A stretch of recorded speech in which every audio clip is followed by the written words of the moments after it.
दुधाची साय जमवली मी 10 दिवस आणि नंतर मी हे तूप बनवलंय. कसं बनवलंय हे नक्कीच तुम्ही बघा.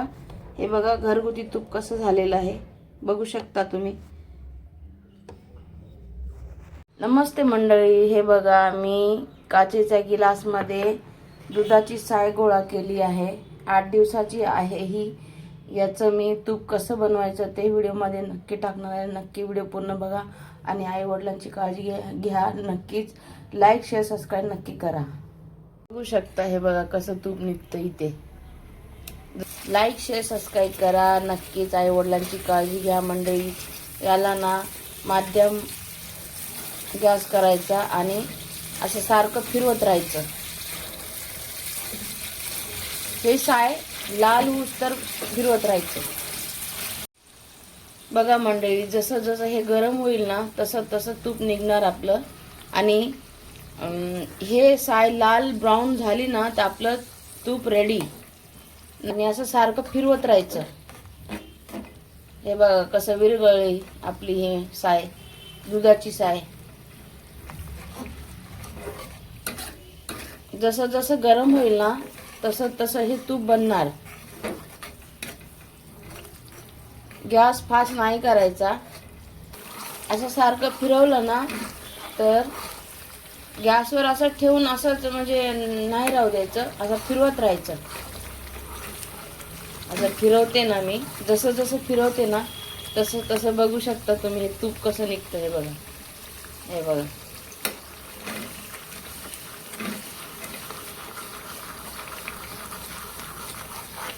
म्हणजे खाली चिटकून हे मंडळी. सपोर्ट नक्कीच करा. कुकिंगचे पण मी ब्लॉगमध्ये व्हिडिओ यूट्यूबवर टाकलेली आहे. नक्कीच बघा तुम्ही शॉर्ट व्हिडिओ. सपोर्ट करा मंडळी. मला खरंच खूप गरज आहे तुमची. सपोर्ट करा. वाईट व्हिडिओ बघता लोकांचे, म्हणजे वाईट व्हिडिओना सपोर्ट करता. चांगल्या व्हिडिओना पण सपोर्ट करा. असं नका करू ना मंडळी.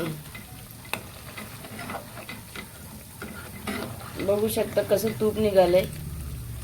हे लाल झालं ना मग आपलं तूप रेडी. हे कसं कडेने झालं ना, मी फिरवलेलं नाही. हे बघा असं हे लाल कसं झालं. हे कसं व्हायला पाहिजे हे बघा मंडळी.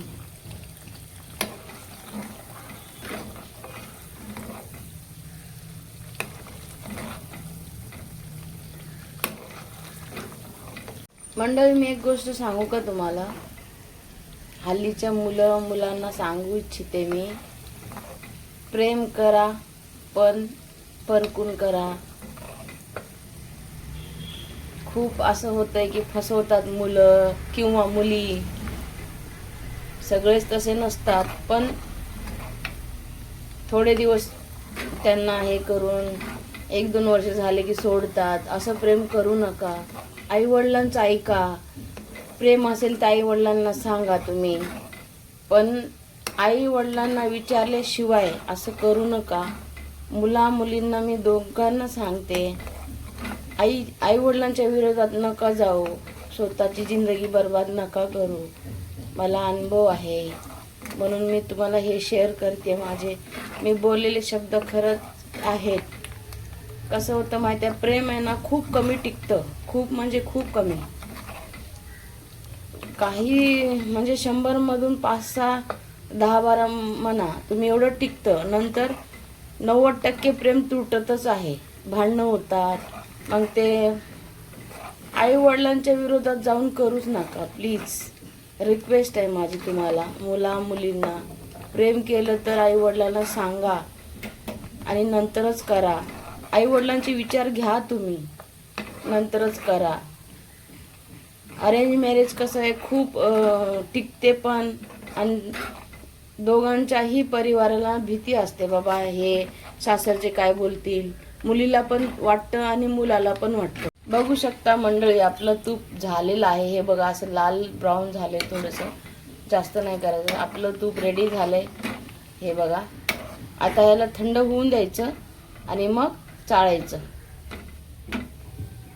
हे थंड झालं ना सगळं जाणार. हे फेस दिसतं ना सगळं जाणार आहे. बघू शकता मंडळी, थंड झालेलं आहे. आपण याला चाळून घेऊयात. हे तूप बघा.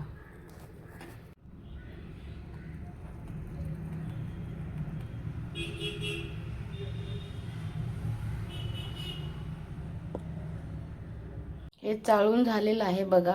हे आपण फेकायचं तर फेकून देऊ शकता, पण खाऊ पण शकता त्याला खीरमध्ये टाकून. हे बघा, यामधलं पहिलं जे हे दिसतं ना घट्ट, पहिला तूप होता मध्ये. तर मी आता हे एवढं बनवलंय. थंड झाल्यानंतर सुद्धा तुम्हाला ते पण व्हिडिओ ह्यामध्ये टाकते, नक्कीच बघा. हे चाळलेलं साई आहे ना, हे तुम्हाला जर फेकून द्यायचं असेल तर फेकू शकता, पण खीरमध्ये वगैरे टाकून खाऊ शकता, नाहीतर साखर टाकून खाऊ शकता. हे बघा, एवढं तूप निघालेलं आहे.